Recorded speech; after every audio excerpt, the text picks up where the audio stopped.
South और बॉलीवुड के superstar Rajinikanth की सिनेमा यात्रा को 50 साल पूरे हो गए हैं।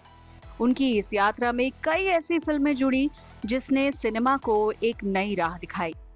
रजनीकांत ने अपने फिल्मी करियर की शुरुआत 15 अगस्त 1975 को रिलीज हुई तमिल फिल्म अपूर्व रागंगल से की थी और फिर उन्होंने अपनी फिल्मों के जरिए स्टारडम की परिभाषा ही बदल कर रख दी। रजनीकांत का जन्म 12 दिसंबर 1950 को बेंगलुरु में हुआ था। उनका असली नाम शिवाजी राव गायकवाड़ है। रजनीकांत ने मद्रास फिल्म संस्थान से अभिनय का कोर्स करने से पहले अपनी आजीविका के लिए बस कंडक्टर के रूप में भी काम किया। उनके करियर को तब पंख लगे जब महान निर्देशक के बालाचंदर ने उनकी प्रतिभा को पहचाना और उन्हें 1975 में आई तमिल फिल्म अपूर्व रागंगल के लिए कास्ट किया। हालांकि कमल हसन और श्रीविद्या अभिनीत इस फिल्म में ये एक छोटी सी भूमिका थी, लेकिन रजनीकांत की स्टाइल और स्क्रीन पर उनकी शानदार उपस्थिति ने सबको प्रभावित किया। अपने शुरुआती दिनों में रजनीकांत ने ज्यादातर नेगेटिव किरदार या सहायक किरदार ही निभाए, जैसा कि 1976 में आई मूंड्रू बुडिच, 1977 में आई अवरगढ़ और पदनार वैदनिले में उन्हें देखा गया। वहीं साल 1978 में आई भैरवी अवल अपड़िदान मुल्लुम मलरुम में विलन की भूमिका में वे दिखाई दिए। हालांकि ऐसे किरदारों के बावजूद उन्होंने अपने ट्रेडमार्क स्टाइल को बरकरार रखा और उन्होंने साल 1979 में आरलिरिंदु अरुबद वरई और इसी साल निन्नई तले इनिक्युम में नायक की भूमिकाएं निभाई। लेकिन 1980 के दशक में आई फिल्मों ने उन्हें जन नायक की छवि दिलाई। साल 1980 में अमिताभ बच्चन अभिनीत सुपरहिट फिल्म डॉन की रीमेक बनाई गई, जिसका नाम बिल्ला था। ये फिल्म रजनीकांत के करियर में गेम चेंजर साबित हुई और इसने तमिल सिनेमा में रजनीकांत की छवि को फिर से संवारा। 1980 में आई मुरट्टुकालई, 1981 में आई तिल्लु मुल्ल और 1982 में आई मूंड्र मुगम, 1983 में आई पायुम पुली और 1984 में आई फिल्म नल्लवनुक्कु नल्लवन जैसी हिट फिल्मों ने उनके प्रशंसकों में जबरदस्त इजाफा किया और साल दर साल ऐसी ही हिट फिल्मों ने उनके अभिनय का लोगों को दीवाना बना दिया। यही वो दशक था जब रजनीकांत के सितारे तमिल फिल्मों के साथ ही हिंदी फिल्मों में यानी बॉलीवुड में भी जगमगाने लगे। उनकी हिंदी फिल्में जैसे 1983 में आई अंधा कानून, साल 1985 में आई गिरफ्तार, साल 1989 में आई चालबाज, 1991 में आई हम और साल 2000 में आई बुलंदी ने बॉलीवुड में भी स्टार बना दिया। बॉलीवुड के साथ पूरा देश का प्यार मिलने के बाद भी उन्होंने तमिल सिनेमा से अपना नाता नहीं तोड़ा। वे लगातार तमिल फिल्में करते रहे। 1991 में आई तड़पति, साल 1992 में आई अन्नामलाई के साथ ही वल्ली और वीरा जैसी ब्लॉकबस्टर फिल्मों ने उनके किरदारों को जीवंत बना दिया।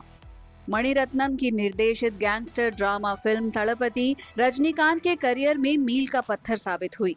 साल 1995 में आई फिल्म बादशाह ने जननायकों की अवधारणा को नए सिरे से परिभाषित किया। इस फिल्म में उनके एक हिंसक अतीत के बाद भी साधारण ऑटो चालक की भूमिका को लोगों ने सिर आंखों पर बिठाया। इसके बाद उन्होंने 1995 में आई फिल्म मुत्तू, 1997 में आई अरुणाचलम जैसी फिल्में बनाई जो जापान में एक बड़ी हिट साबित हुई। साल 1999 में आई पारिवारिक ड्रामा, रोमांस और जननायकों के मिश्रण वाली पड़यप्पा उनकी सबसे बड़ी ब्लॉकबस्टर फिल्मों में से एक बन गई। 2000 के दशक में रजनीकांत ने कई फिल्में की। हालांकि 2002 में आई फिल्म बाबा को ज्यादा सफलता नहीं मिल पाई, लेकिन उन्होंने 2005 में फिर से psycho horror comedy film Chandramukhi के साथ वापसी की, जो कि मलयालम हिट फिल्म मणिचित्रताय की रीमेक थी और सबसे लंबे समय तक चलने वाली तमिल फिल्मों में से एक बन गई। 2007 में आई शंकर द्वारा निर्देशित शिवाजी ने बॉक्स ऑफिस पर नए रिकॉर्ड बनाए, जिससे रजनीकांत जैकी चैन के बाद एशिया में सबसे ज्यादा कमाई करने वाले अभिनेता बन गए। शंकर द्वारा ही निर्देशित साल 2010 में आई फिल्म इंदिरन ने उस समय के सभी भारतीय फिल्म के रिकॉर्ड तोड़ दिए, जिससे हिंदी फिल्म में रोबोट का नाम दिया गया। इस फिल्म में रजनीकांत ने वैज्ञानिक वसीकरण और रोबोट चिट्टी की दोहरी भूमिकाएं निभाई। 2000 के दशक में भी उन्होंने कोच्चडैया, जो भारत की पहली photo realistic motion capture film थी, लिंगा, कबाली और काला जैसी फिल्मों में काम किया। 2023 में आई ब्लॉकबस्टर फिल्म जेलर और रोबोट की सीक्वल 2.0 ने दुनिया भर में करीब 600 करोड़ से ज्यादा की कमाई करके पूरे भारत में धूम मचा दी। अब 2025 में रजनीकांत लोकेश कनगराज की निर्देशित कूली के साथ वापसी कर रहे हैं, जो 14 अगस्त से सिनेमाघरों में आ रही है। आमिर खान, नागार्जुन और श्रुति हासन जैसे कलाकारों से सजी इस फिल्म को एक जबरदस्त एंटरटेनमेंट फिल्म बताया जा रहा है, जिसकी एडवांस बुकिंग खूब हो रही है।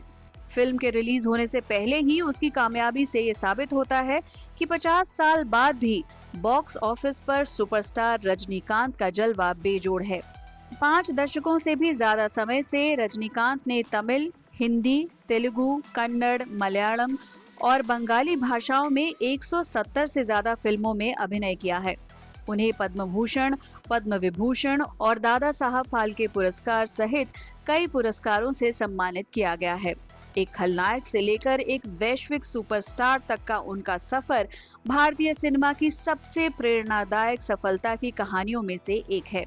रजनीकांत की सफलता सिर्फ फिल्मों तक सीमित नहीं है, ये उनके शालीन स्वभाव के लिए भी है। स्टाइलिश चाल, चश्मे का झटपट उतारना और तीखे संवाद ने तो दर्शकों को मंत्रमुग्ध किया ही है, साथ ही पर्दे के पीछे उनकी विनम्रता ने भी लोगों का दिल छुआ है। इतनी अपार प्रसिद्धि के बावजूद वे आध्यात्मिक, परोपकारी और जमीन से जुड़े हुए हैं और इसलिए वे अपने प्रशंसकों के लिए सिर्फ एक अभिनेता ही नहीं, बल्कि एक भावना, प्रेरणा का स्रोत और दृढ़ता के प्रतीक हैं। अपूर्व रागंगल से लेकर आज तक के उनके करियर के 50 सालों के शानदार सफर को संजोए फिल्म कूली सिनेमाघरों में रिलीज हो रही है। ये रजनीकांत की विरासत, जुनून, नए नए किरदार और दर्शकों के साथ एक अटूट बंधन का प्रमाण है। भारतीय सिनेमा के तलैवर आज भी दिलों पर राज करते हैं और साबित करते हैं कि असली सुपरस्टारडम समय के साथ और भी मजबूत होता जा रहा है।